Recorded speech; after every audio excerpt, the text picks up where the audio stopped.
Hola Hola. a todos. Hola, ¿qué tal? ¿Cómo están? Bien, todo bien. Aquí, partiendo con la presentación de Tras la huella de Frankenstein, el libro que armamos con Pipe Oliva, acá presente. Así que, bueno, voy a presentar al presentador. Yo soy Miguel Ferrada, soy el escritor de este libro, pero en realidad nuestro maestro de ceremonia va a ser Jesús Diamantino, eh, profesor de literatura, especializado en terror, una gran persona además, y que le encomendamos la misión eh, de compartir con nosotros este momento en que queremos dar a conocer este libro que estamos lanzando con la editorial Arcano Cuarto. Así que, bueno, Jesús, te dejo a ti encargado de la presentación. Gracias. Gracias, Miguel, por la presentación, pero también aprovecho de agradecer la invitación a presentar este texto, esta obra tan interesante, tan estimulante para el escenario del imaginario fantástico chileno. Entonces, la idea de esta presentación es contextualizar un poco la obra, conversar acerca de los principales conceptos que podemos ver ahí, y qué mejor de la voz de los dos autores, Miguel Ferrada, quien es guionista de narrativa gráfica, escritor, ya que su estilo, por supuesto, marcado siempre por el thriller, el horror, la ciencia ficción, autor de la serie de novelas Sangre de Trauco, la trilogía El retorno de Mortis, perdón, La noche de los imbunches y Los viajes secretos de Pascualina. Y nos acompaña también el ilustrador de esta obra, Pipe Oliva, diseñador gráfico egresado del Duoc UC y docente en diversos programas de diseño en la ciudad de Concepción. Ha trabajado en importantes editoriales nacionales e internacionales, como en edición, como por ejemplo ediciones Alfaguara, Santillana, República Dominicana, Boc and Beat, y también autor de la portada del exitoso libro Barrio Bravo de Roberto Meléndez, pero particularmente conocido por por el libro donde participó como ilustrador, Cuando cae la noche, relatos de Walmapu de editorial Noveno Sur. Así que, bueno, muchas gracias por la invitación y vamos a comenzar entonces a conversar sobre Tras las huellas de Frankenstein. Primero que todo, no podemos dejar de hablar del gran referente de este libro, que me imagino que para ambos, tanto para ti, Miguel, como para Pipe, fue el referente principal, que es la criatura monstruosa creada por Mary Shelley. La criatura de Frankenstein, ¿cierto? Que gracias al cine hasta ahora ha alcanzado esta suerte de denominación por metonimia, ¿cierto? Frankenstein es también el monstruo, ¿cierto? Cuando se menciona al monstruo de Frankenstein ya nadie hace esa aclaración. Parecieran ser, ¿cierto? Estos dos personajes estar unificados en un solo concepto monstruoso. ¿Y por qué no? ¿Cierto?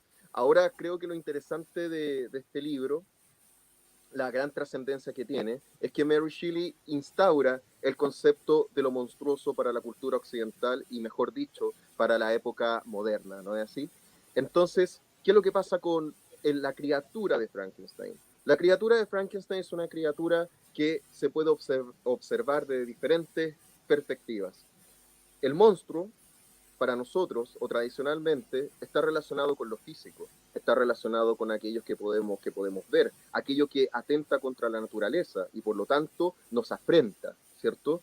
La figura de Frankenstein es una figura que violenta la realidad, es una figura que nos violenta a todos nosotros. Sin embargo, hay algo también interesante en la figura de Frankenstein, es que este monstruo, que físicamente es horrible, y sabemos por qué es horrible, porque es ominoso, porque es la convergencia de diferentes partes de cadáveres, ¿cierto?, que unifican a este ser y a esta criatura.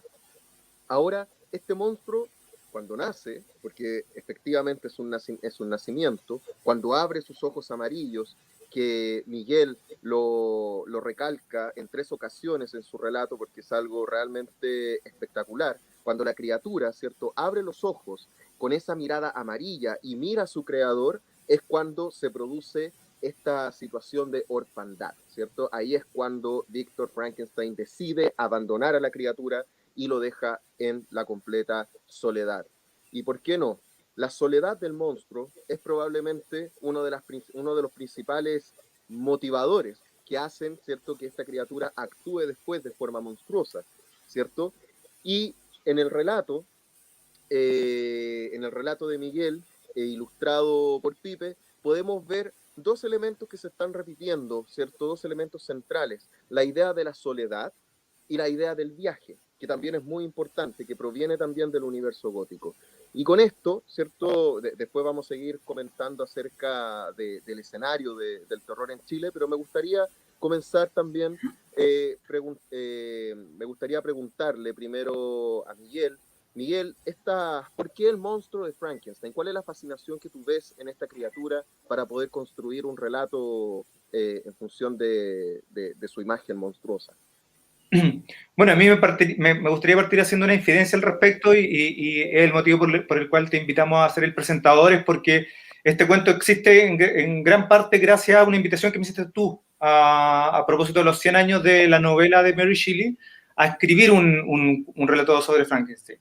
Y fue bien, esa invitación fue súper entretenida para mí porque era algo que yo quería hacer hace mucho tiempo, ¿no? Es una novela señera, una de mis novelas favoritas, además.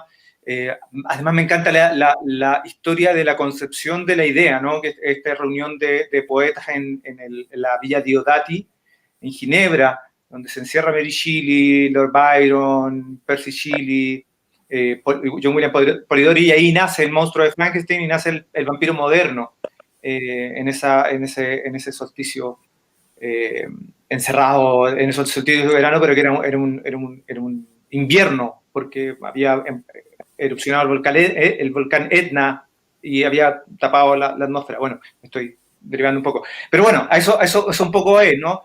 La novela para mí es un nodo de muchas cosas. Es el nodo de este romanticismo inglés, de estos pensadores que estaban tratando de adelantarse 100, 200 años a un modelo de sociedad. Es la idea de visitar lo oscuro. Hay una película de Ken Russell sobre esa noche, que es maravillosa, que también retrata muy bien ese descenso al infierno. Entonces, un descenso al infierno de estos poetas y esta escritora, es un descenso al infierno también como de Occidente en ese momento particular de la historia, donde están comenzando la revolución, está comenzando la idea de construir un nuevo mundo amparado en la razón, y están estos poetas que son los más avant-garde, ¿no? Los pensadores más avesados, pero que están diciendo, ojo, no puede ser solo la razón, no puede ser solo la ilustración, no puede ser solo la máquina la que nos permita llegar a la utopía, ¿no? O sea, mientras los movimientos sociales iban en esa. Y eso se fue arrastrando hasta esa idea de la máquina como la manera de llegar a la utopía, devino finalmente en el Tercer Reich como su expresión máxima. Entonces, ya la génesis del libro es brutal. Y el libro en particular es un poco, es una metáfora del acto de creación, que es algo que como escritor mismo me parece que es lo central en el acto de, es bien loco porque es como medio tautológico, pero me parece que lo central en el acto de crear es el acto de crear. Es súper tautológico, súper menso lo que estoy diciendo, pero tiene un sentido profundo para mí. Entonces, y la novela lo refleja súper bien. Hay este doctor que arma a esta criatura y después la rechaza porque no es tal como él se la imaginaba. Y un poco uno, cuando persigue un cuento, persigue una novela, trata de darle forma a eso que está en uno y darle una forma fuera lo más parecido posible a lo que uno quisiera reflejar. Entonces, claro, ahora que tú me dices lo de los ojos amarillos y ese momento de la novela, el momento en que es muy importante en este relato, no tenía en mente claramente el pasaje, así como de lo voy a poner por esto. Pero sin embargo, evidentemente, cuando uno lo lee, es el momento. Entonces, y bueno, no es un secreto para nadie que vaya a adquirir el libro que esta historia está ambientada en Chile, y es porque hay un pasaje de la novela donde dice, el monstruo le dice, la criatura le dice a Víctor Frankenstein, dame una mujer, construyeme una mujer y nos vamos a ir a las vastas extensiones del sur de América, a las salvajes extensiones del sur de América, y nadie nos volverá a ver jamás. Entonces, mientras estaba leyendo la novela, yo pensaba que eso iba a ocurrir y finalmente no, pierden el Ártico y que tiene la novela. Pero yo decía, después, ¿habrá querido la criatura ir a este terreno ignoto, al fin del mundo, a esta cosa tan extraña y que parece que es tierra de nadie? Y ahí es donde nace el germen de esta historia. Gracias, Miguel. No, de hecho, el concepto de creación dentro de la creación es súper interesante. La criatura, el monstruo que se construye, pero también es el relato y el acto artístico, ¿cierto? Que también se desarrolla, ¿no? Y en desde esa perspectiva, Pipe, antes de pasar a conversar sobre tu proceso creativo propiamente tal, ¿qué te llama la atención de la criatura original para poder después llevarla a un concepto visual? Eh, Mira, en lo personal, lo que me llama la atención más que el concepto como de criatura es tener es como el desafío de tener que de representar desde mi punto de vista, desde mi visión, desde mi manera de proponer visualmente algo, un clásico, un personaje clásico que ha sido dibujado pero un montón de veces. Eh, lo hemos visto en muchas películas, lo hemos visto en dibujos animados y es un personaje que tiene características que para mí fueron un desafío tener que no caer en lo mismo que ya estamos acostumbrados a ver. No sé si me explico. Entonces, como cuando leí el guión que me envió Miguel, se logra eso. Miguel tiene esa capacidad de poner de repente en su narrativa aspectos fundamentales que son ideales para construir un personaje. Entonces, yo creo que lo atractivo de esto fue el desafío de dibujarlo, desde mi punto de vista, en función del texto de Miguel. Y por otra parte también es interesante el tema de dibujar un monstruo y todo lo que connota, ¿cierto? La historia de Mary Shelley, la importancia que tiene a nivel como precedente de la narrativa del terror y del personaje construido para generar el terror. Son varios aspectos los que me interesaron, la verdad.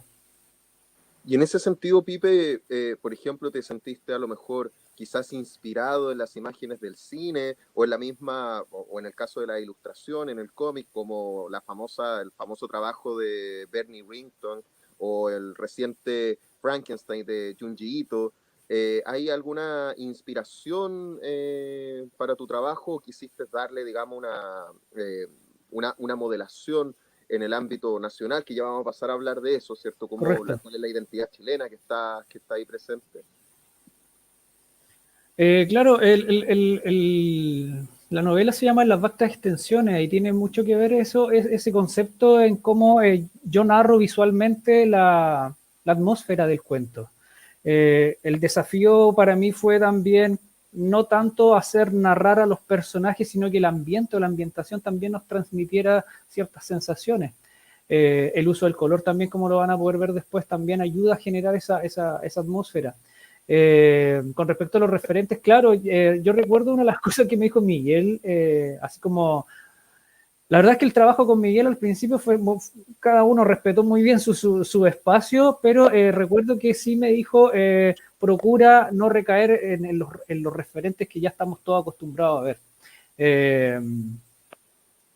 Eh, me voy a los casos más extremos de Boris Karloff, por ejemplo, que todos estamos acostumbrados a ver a ese personaje lento, ¿cierto? Que se caricaturiza, por ejemplo, en los Locos Adam.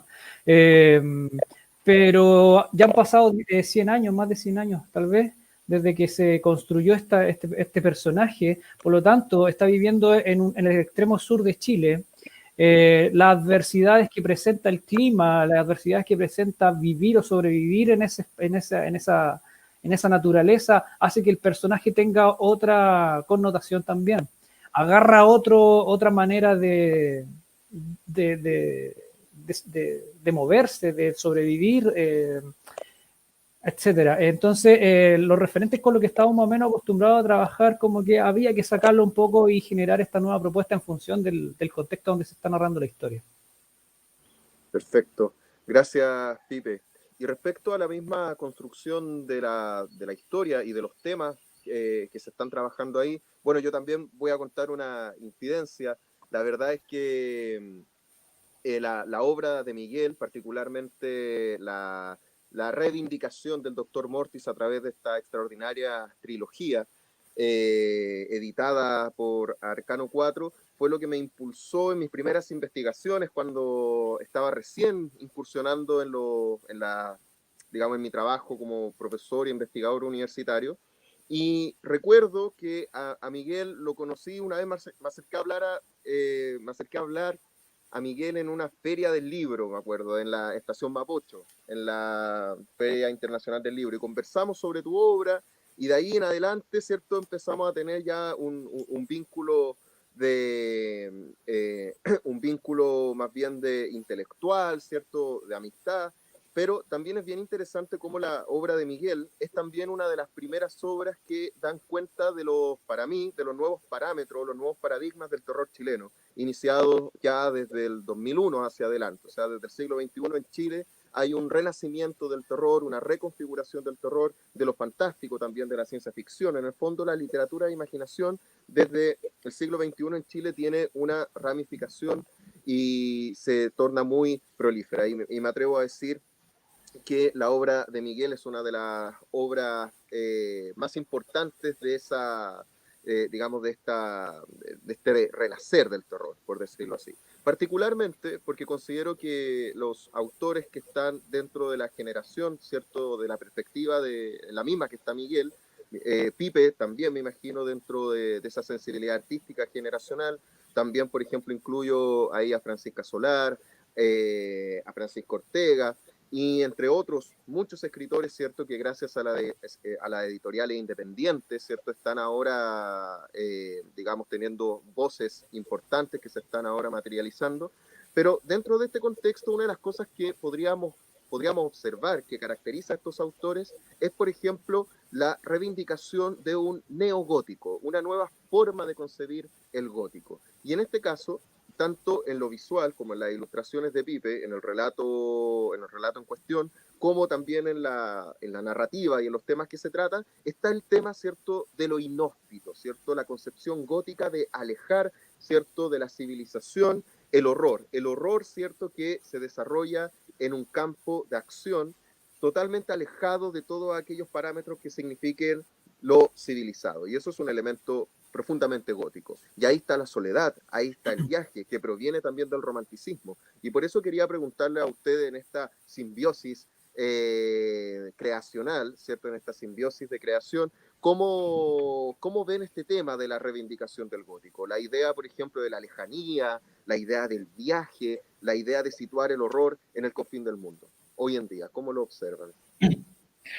Bueno, una de las ideas fundamentales del gótico es que el paisaje o el ambiente es un personaje protagónico, ¿no? Eso es como en el ejemplo más sencillo y más claro, el castillo. El castillo es el lugar donde ocurren los hechos, pero además es un protagonista, es un personaje en sí. Entonces, y ese es el primer gótico. Después esto va derivando, y van autores viendo esta cosa de como ya, deja de ser el castillo, entonces la casa embrujada, luego va cambiando, luego es la playa en Tiburón. La playa es el personaje en Tiburón, por ejemplo. O en Alien, es la nave Nostromo que uno la ve y es un castillo medieval. Entonces, eso, yo tengo una gran cercanía con la mirada gótica, del mundo, con lo que representa como corriente de pensamiento. Entonces, siempre en mi historia el ambiente es un lugar y un personaje más. Y por eso, y quiero como aquí contar un poco la génesis de esto, cuando Pipe se acerca a Arcano Cuarto, yo justo estaba saliéndome de la librería en ese momento, y dice, quiero hacer algo, y vi su trabajo, y fue como, tiene que ilustrar esta historia, como estas extensiones, él va a saber captar esto de que en realidad son estos amplios territorios los que conforman esta historia, no es una historia de espacio cerrado. Y bueno, Pipe lo logró de maravilla en ese sentido. Por eso son puras dobles páginas, cada esa doble página es un ambiente, es un lugar con un color, con una textura, un tono, casi como si fuesen cartas de tarot de alguna manera, ¿no? Que cada una te va transmitiendo una sensación. Entonces, y eso en ese sentido para mí es fundamentalmente gótico, ¿no? El gótico, hablé del gótico literario, pero el gótico como concepto nace con las catedrales góticas, que es cuando entra la luz a la iglesia y esas luces van generando un ambiente, digamos, de estado alterado de conciencia para el creyente en ese momento. Imagínate, alguien de la baja edad media de repente entra en una iglesia y se encuentra con un montón de colores en el aire. Eso es el nacimiento del gótico, y eso es un poco lo que Pipe logra en esta historia, ¿no? Que cada una de estas páginas es un ambiente y un color. Entonces, respondiendo a la pregunta después de todo este preámbulo, es eso, ¿no? Para mí, Chile es un país profundamente gótico, a lo mejor todos los países lo son, ¿no? Lo digo porque me toca en el que viví, ¿no? Es un país donde uno de los personajes más importantes a nivel de imaginario es el Doctor Mortis. Hay 4 personajes importantes en Chile y uno de esos es uno de un terror visceral, gótico, profundo, que leían los niños de 12 años. Entonces, además, esa cosa me fascina. Yo siempre cuento, yo me pasé viendo películas de terror de la Hammer cuando chico con mi abuela. Entonces, había una tradición de gótico, de una relación con el terror en Chile que se perdió en algún momento, y es una conversa que podemos tener en otro momento, se perdió y la estamos reivindicando en este sentido, ¿no? Como de no hacer el relato gótico clásico del paseante que va al castillo y se encuentra con un aristócrata. No, eso no, en Chile no hay castillo, no hay aristócrata. Son otras cosas, ¿no? Otros fenómenos. Pipe, no sé qué querías decir al respecto. No, yo comparto cómo la atmósfera o el contexto pasa a ser un personaje más de la historia. Y tiene que ver con el gótico totalmente. Sí, lo que tú acabas de decirte es totalmente cierto. En este caso, Pipe, también te quería preguntar por el formato del libro, del formato del libro álbum, ¿ya? Del álbum ilustrado. ¿Cómo lo construyes? ¿Cuál es el proceso, cierto? ¿Por qué elegiste esta estética para el libro?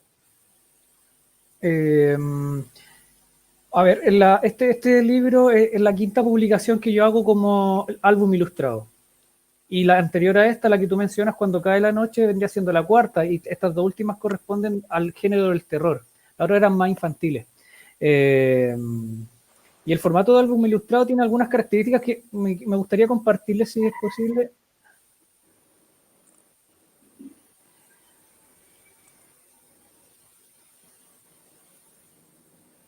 Díganme si se ve, por favor. Acá no se ve, voy a ver si se ve en... No, acá no. ¿Ahí podría ser? Bueno. Sí, ahí se está viendo, sí.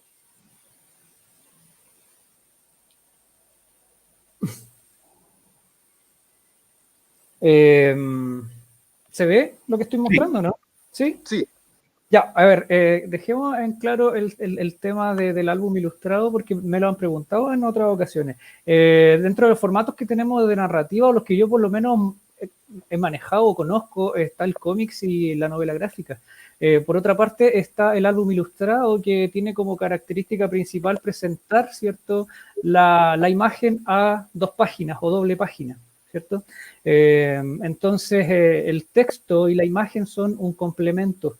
Son 2 cosas que nos van contando, se van respetando los espacios, pero en función de una doble página.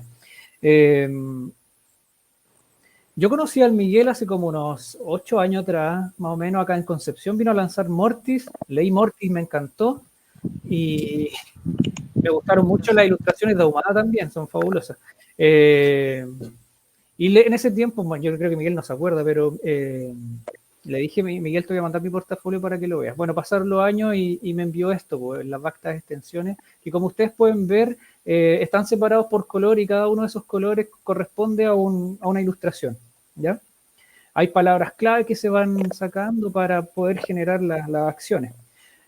Bueno, luego de eso yo le presenté a Arcano y a Miguel ese concept art que ustedes ven acá, el del lado izquierdo, y después ya una prueba de tintas, una prueba de técnica, por así decirlo. Entonces, ¿qué es lo que pretende más o menos el álbum ilustrado? Y como ustedes pueden viendo, el texto, ¿cierto?, se va incorporando con la ilustración, o viceversa también, ¿eh? Hay veces en que el texto habla primero y la ilustración habla después, o o la ilustración se adelanta a lo que dice el texto, y es un diálogo en el fondo en estos dos tipos de lenguaje que propone este formato. Esos son los bocetos. Y como ustedes ven acá, que claro, acá se incluye, ¿cierto?, los bloques de texto dentro de espacios que están compuestos, ¿cierto?, para la escena, ¿cierto?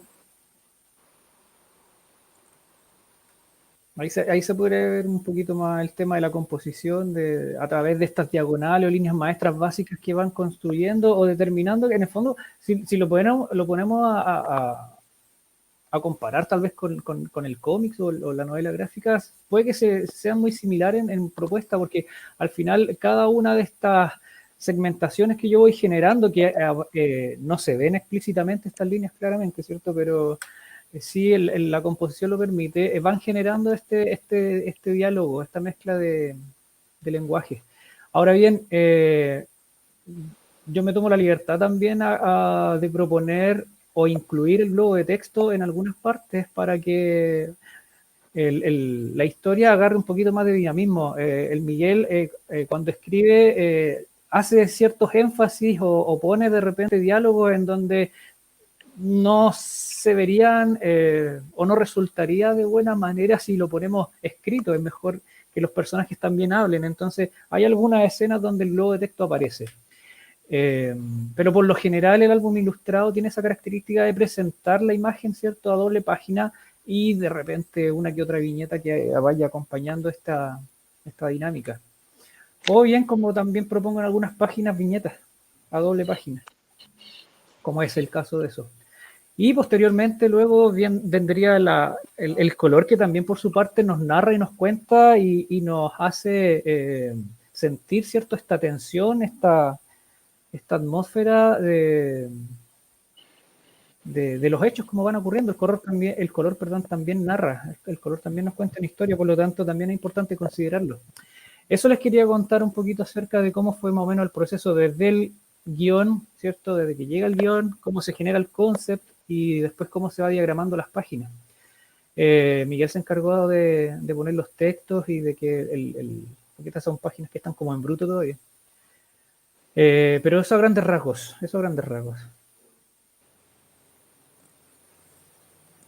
Gracias, Pipe, por mostrarnos de forma tan ilustrativa el proceso de creación, y se agradece un montón, porque muchas veces nosotros como lectores, ¿cierto?, no conocemos cuáles son estos detalles, ¿cierto?, para todo el proceso creativo. Entonces se agradece mucho, súper interesante.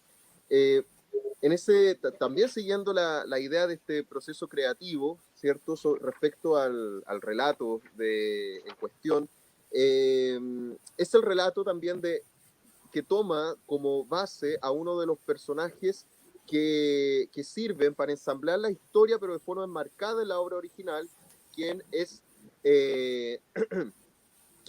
Robert Walton, que va a ser el amigo, el confidente de Victor Frankenstein, ¿cierto? Y es a él a quien le confía la historia, ¿cierto?, de la creación de esta criatura y de todos los detalles que nosotros ya conocemos de la obra original.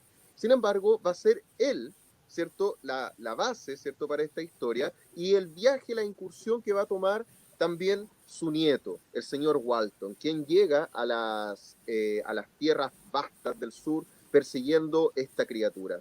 Y en esta expedición, ¿cierto?, en la que persigue este monstruo, él también, ¿cierto?, demuestra una obsesión muy grande, muy parecida, ¿cierto?, a la obsesión del conocimiento, ¿cierto?, que tenía también Victor Frankenstein, y por supuesto que fue, sabemos ahora, ¿cierto?, en esta versión, ¿cierto?, transmedial, que Robert Walton, ¿cierto?, también lo hace. Y acá, respecto al concepto del libro álbum, es bien interesante también el diálogo que hay con un libro, ¿cierto?, que va a ser muy importante en la historia, que son los registros, ¿cierto?, de Robert Walton respecto a la criatura. Es decir, Robert Walton hace un libro en función, ¿cierto?, tomando y recopilando toda la historia que le cuenta Victor Frankenstein sobre esta criatura. Y ahí hay ciertas, por lo menos yo lo veo así, no sé si estoy en lo correcto, Miguel, pero por lo menos para mí, ¿cierto?, hay muchos guiños, ¿cierto?, por lo menos conceptuales, con la reversión de Mortis, ¿cierto? Y tu concepción de Mortis, principalmente sobre la concepción de la criatura, que no es solamente una concepción científica, sino que también es una concepción arcana, mítica, ¿cierto? Que no se queda solamente en el conocimiento científico, sino que va mucho más allá. En ese sentido, Miguel, ¿cuál es la concepción del monstruo? ¿Cuál es tu interpretación sobre la concepción monstruosa de Víctor Frankenstein que tú acá, ¿cierto?, reinterpretas? Uno de los principales motores en esta historia es la pregunta de cómo es la criatura que Frankenstein construyó y cómo la construyó. Porque esta idea de este monstruo hecho de trozos de cadáveres es una cosa que viene con el cine, ¿no? En la novela, y que también tiene su carne, ¿no? Esa idea del patchwork también tiene su valor, y por eso se instala dentro del mito de Frankenstein. Pero el original, en realidad, Víctor solo dice que tiene que hacerlo muy grande para poder trabajar con las venas y qué sé yo. Entonces, ¿de qué material lo hace? ¿Cómo lo hace? Y por ahí empezaron este cuento, por ahí comenzó a surgir. Era esa pregunta que en el libro no tiene respuesta. Frankenstein él mismo dice, no voy a contar cómo lo hice, no voy a registrar cómo lo hice para que nadie más lo haga. Entonces, y ahí surge, ¿cuál es la naturaleza de este monstruo? Ya, porque ya sé que no está hecho de cadáveres, ¿con qué lo hace? Y ensayé un par de relatos que iban con esa idea. Pero finalmente, y ahí fue lo curioso, fue cuando me pongo a pensar en eso, es como que heavy cómo nos seguimos obsesionando con esta historia. Entonces, y ahí viene el capitán Walton, es el que toma el registro, y que también parte con unas cartas donde él también está obsesionado un poco con la historia y con haber conocido a Víctor Frankenstein. Entonces, claro, y ahí está obsesionado. Y esa obsesión no se tiene que haber quedado ahí, y, si le pasa, y ahí viene el nieto, y es casi como, voy a usar la palabra más trillada de este año, pero es como un virus que se va esparciendo y que nos va un poco, va contaminando a los personajes ya fuera de la novela, en este relato va contaminando a los personajes, pero también nos va contaminando a nosotros, y seguimos hablando de Frankenstein por eso, ¿no? Entonces, claro, y una de las cosas que usé en ese sentido es esta idea que no está presente en el imaginario más popular, porque Frankenstein es un científico loco, esta idea de que Frankenstein era alquimista, ¿no? Que había leído a Paracelso, ¿no? Que había leído a Cornelius Agripa, entonces, que no era solamente un científico en términos de la ilustración o en términos positivistas, sino que era además alguien interesado en el esoterismo o en el arte de la alquimia.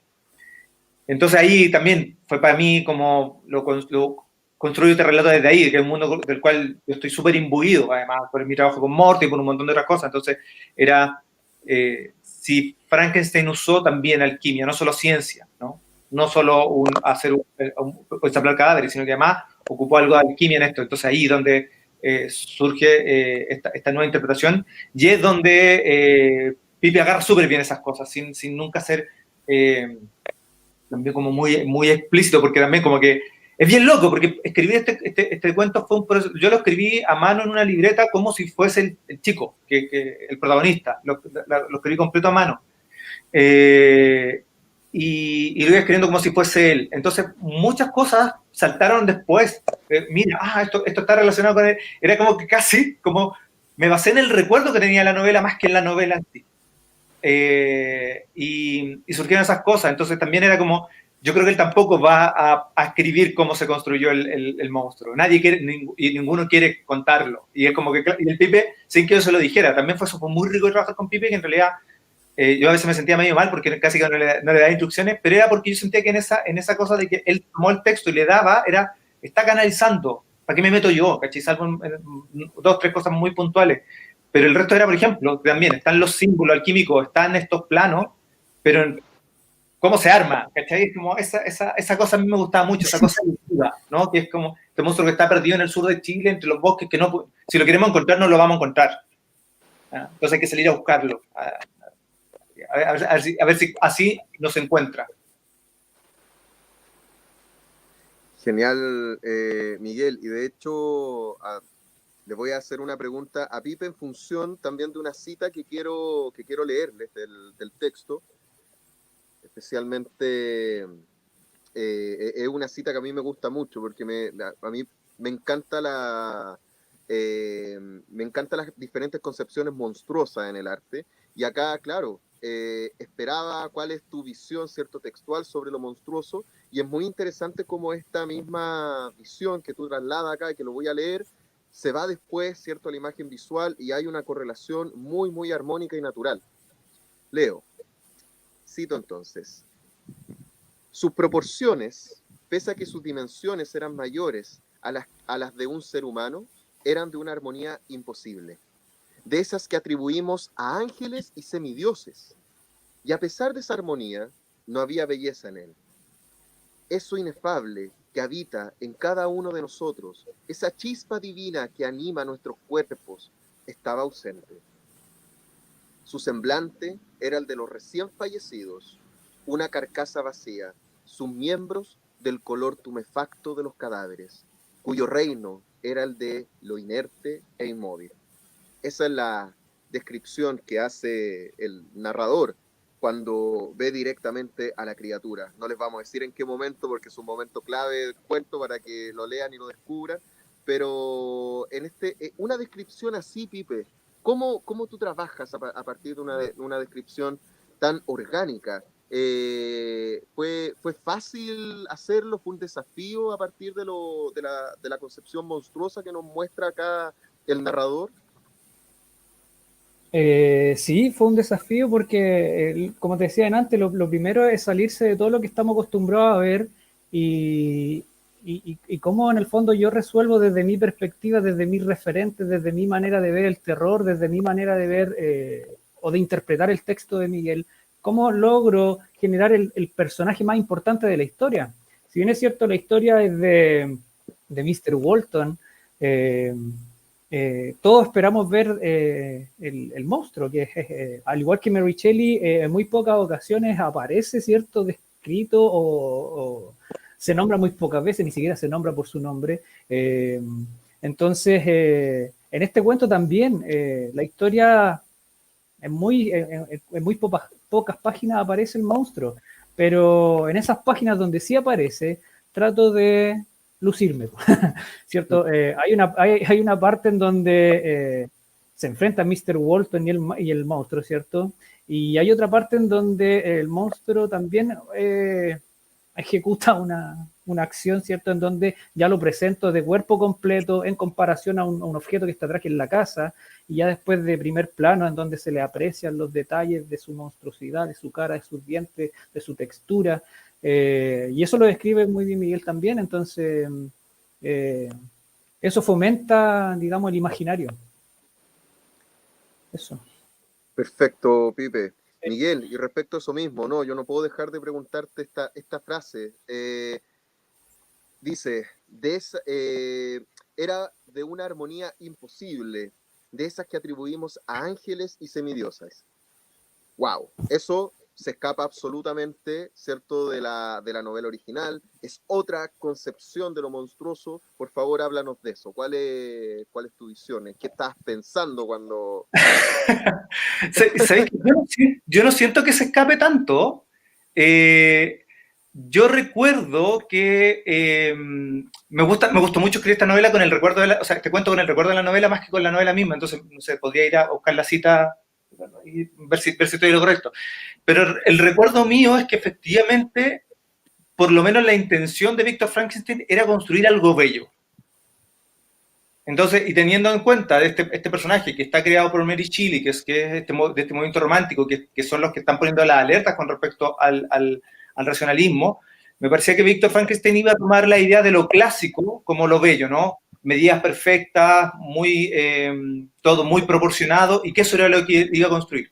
Y que no iba a fallar en la forma, sino que iba a fallar en el fondo, ¿no? Que iba a ser la manera en que eso se mueve, se expresa, era como el fuego interno donde iba a fallar, no en lo externo. Pues entonces, creo que fue la única indicación que le dije a Pipe en su momento fue no a los referentes que tenemos, y además esto es algo que, si no fuese monstruoso, debiese ser bello.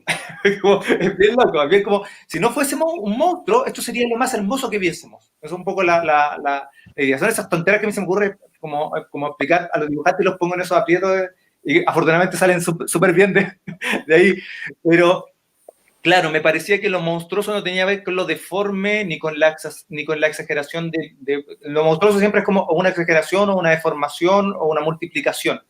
En este caso yo quería que fuese lo perfecto en términos formales y en términos geométricos, pero al ser hecho por un hombre y no por Dios, digamos, dentro de esta visión que plantea la novela, falla, ¿no?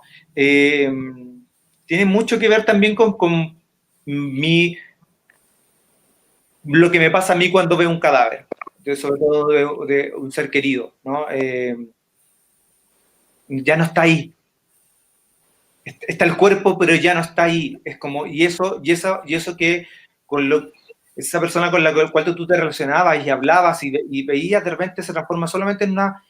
Está ahí el cuerpo, pero no está él, o no está ella. Y esa sensación que a mí me provoca eso, creo que es lo que le provoca a todos los que ven a Frankenstein. Debería no moverse, debería ser un cadáver, y sin embargo se mueve.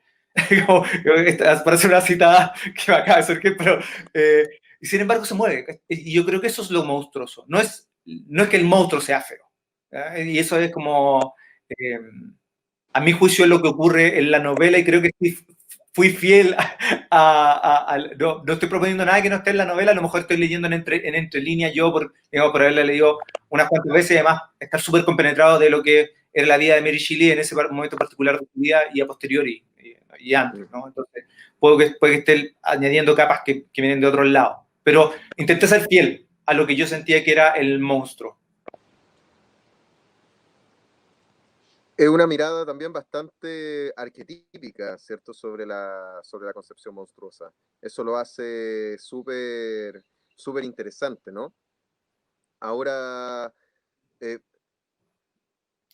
Parece que Pipe se cayó. Sí, parece que Pipe se cayó. Bueno, aprovecho de hacerte otra pregunta también, Miguel, mientras vuelve Pipe. La idea, otra cosa súper interesante podríamos decir, este relato o novel, ¿cierto? Yo la catalogaría más como una novel, considerando, digamos, la estructura del libro álbum. Pero acá también está el tema de la herencia, ¿cierto? La herencia de Walton, ¿cierto? Del padre, el abuelo. Y acá tenemos otro personaje que también tiene una relación y un vínculo también con su abuelo, pero que también termina heredando esta fascinación por lo monstruoso, perdón. Entonces, en este sentido, ¿por qué decidiste trabajar con el concepto de la herencia, con el concepto, digamos, del tema familiar particularmente, Miguel? Sí, voy a ser un poco breve porque nos queda poquito, nos quedan 7 minutos. Sí, Entonces, sí. Creo que no bastan las buenas premisas o las premisas choras para contar una historia, ¿no? Es como, no solo en el sentido de cara al público, sino que de cara a uno. Es como a mí como que hay un montón de ideas que se me ocurren a mí como, oh, qué choro esto, pero en realidad no me dan ganas de escribirlo. Solamente cuando siento que doy con algo que a mí me mueve porque es de alguna manera humano, ahí es donde yo me animo a escribir. Y entonces no solamente necesitaba la anécdota de el monstruo de Frankenstein se fue a Sudamérica, necesitaba algo más. Y ahí uno empieza a construir, ya, entonces, ¿quién lo puede ir a buscar? Un descendiente de Walton, son los únicos que saben que existe, ya, listo. Y ahí empieza a construir. Y cuando surge este joven, que es el protagonista, sentí que él efectivamente, y es loco, porque tiene una historia mucho más grande de la que está reflejada en la historia, ¿no? Es como que yo sé muchas más cosas de él de las que pongo ahí, porque siento que es alguien que está muy contrañido, que no quiere contar mucho. Entonces, Víctor Frankenstein tiene una relación con su padre, ¿no? Hay una herencia, hay una expectativa familiar con respecto a quién es él. Entonces, después cuando me salía un nieto de Walton, del capitán Walton, tiene que venir a buscarlo, volvía a repetirse. Entonces, y este chico que vive en la Patagonia, ¿con quién vive?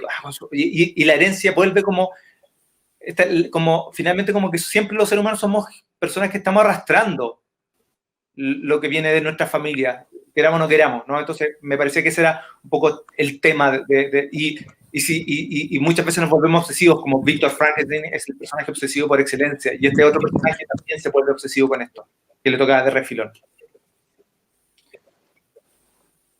Nos quedan 5 minutos.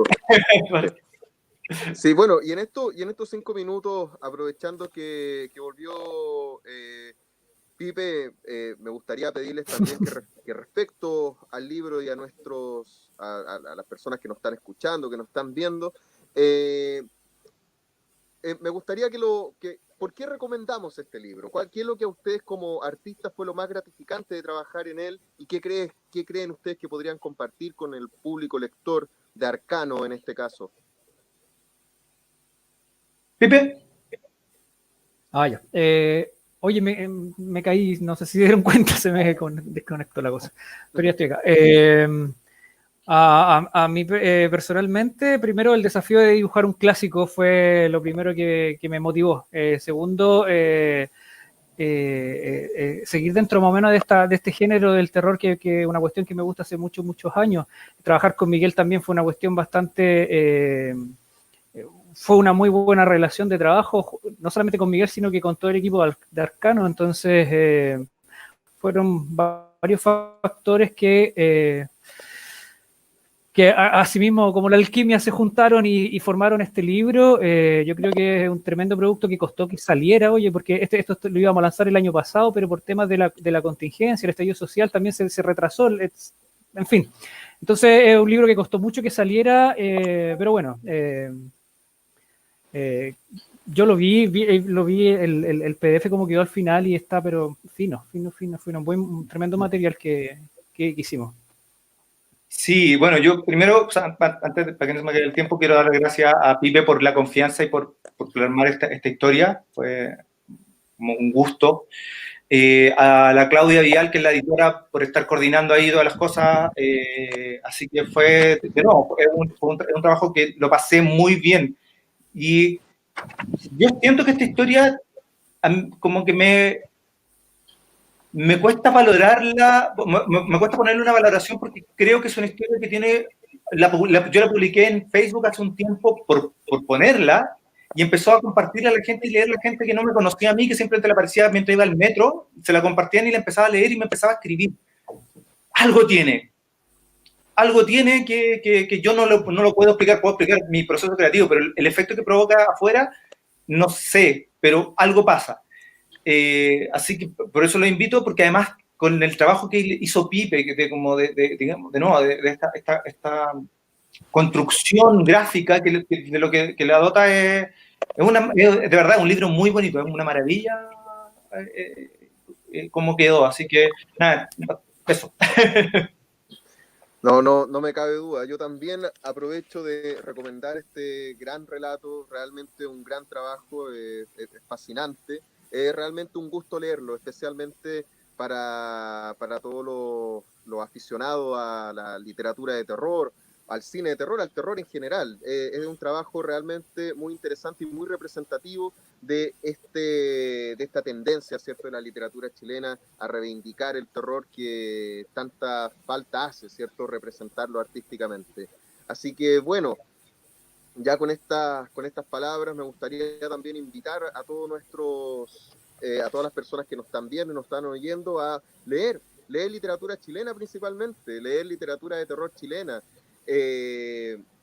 revisar el catálogo, por ejemplo, de Arcano 4, revisar los trabajos de Pipe, especialmente, ¿cierto?, Cuando cae la noche, los relatos del Walmapu, que también un trabajo maravilloso, y también seguir el trabajo de Miguel con Sangre de Trauco, una invitación a todos a descubrir el universo de estos dos grandes autores, que sin duda, ojalá se haga cada vez más prolífero. Así que muchas gracias a todos los que nos escucharon, que estuvieron en esta presentación, y muchas gracias a Pipe y a Miguel por esta instancia. Gracias a ti, Jesús. Un abrazo para todos. Gracias a ti, Jesús, por la mediación, te pasaste. Super. Miguel, Chao, un abrazo. muy bien. Un abrazo, Pipe. Sí.